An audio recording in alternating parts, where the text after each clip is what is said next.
Hey folks, how you doing?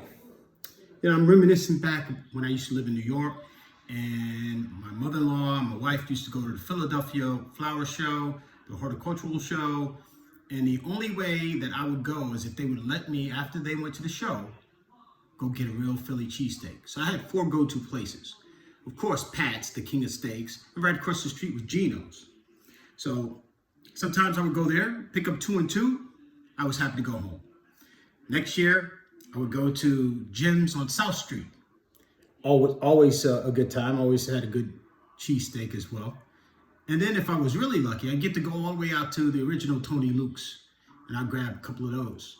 So those are my four go-to places that I used to go to when I went to Philly for the flower show.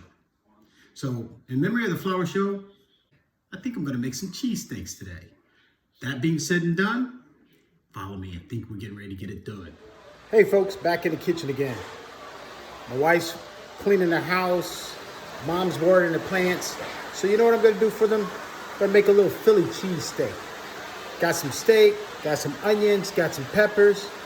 Be back and show you exactly how I'm gonna do this. Okay, what I got in front of me right now is some sizzle steak. That's the shoulder of the cow, cut thin. We're gonna put that in and let that get nice and cooked. And then we're gonna chop it up a little bit. We got our onions, which we're gonna chop up. And then we got our peppers that we're gonna cut up thin.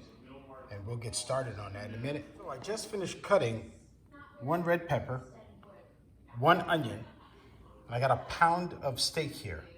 Let's get cooking. We'll give it a little oil, just about 2 tablespoons. And in this pan, what I'm gonna do is I'm gonna take this pan and cook my peppers and my onions. So I got my peppers and my onions cooking right now. I add a little bit of salt, get that sweat down a little bit, reduce the fire, and then I'll be ready to cook my steak. There you go, folks. Reduce down. What we're gonna do is put this on the back burner on low. Slide this to the back, and there we go. We're all set with our onions and our peppers. Let's fry some steak. Okay, time to get serious about cooking here. So what I got here in front of me is that thinly sliced steak. You can't find this. What you can do is you can get like a pork, not a pork, but a beef cut, and you can put it in the freezer for about 15 minutes and you can shave it yourself. You end up with something like this. And what we're gonna end up doing is we're gonna end up cooking that in a cast iron pot or pan. The reason we're gonna do that is you can use the pan and we can dice, cut off strips.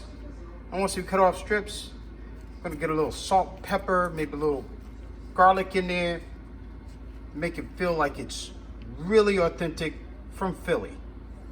Let's get started. So as you see, I got the steak down, it's frying up. I got a little pepper on top, I got a little real ground pepper. And then I got a little salt. And now we're gonna get to cutting this up.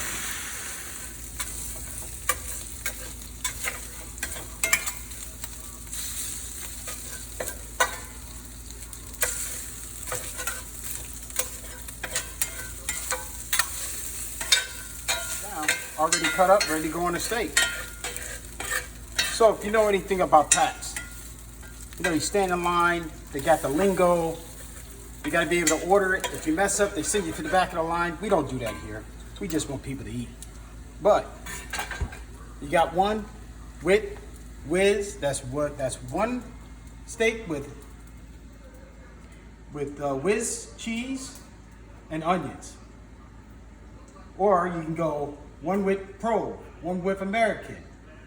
Wit. They don't even say wit. They just go wit. I love it. So we're gonna make this one. We got the peppers, we got the steak. We'll get some nice bread, get it nice and soft. We can put it on there. We can either add American, or we can add Swiss, or we can add provolone, whatever you want. This is your sandwich. Let's make that happen. Yeah, this one we got the onions, we got the peppers, we got the cheesesteak, or the beef. So let's prep this one as well. So remember, went from this to this. Yeah, add a little fries to it as well. There you go, folks. That's my memory of Philly.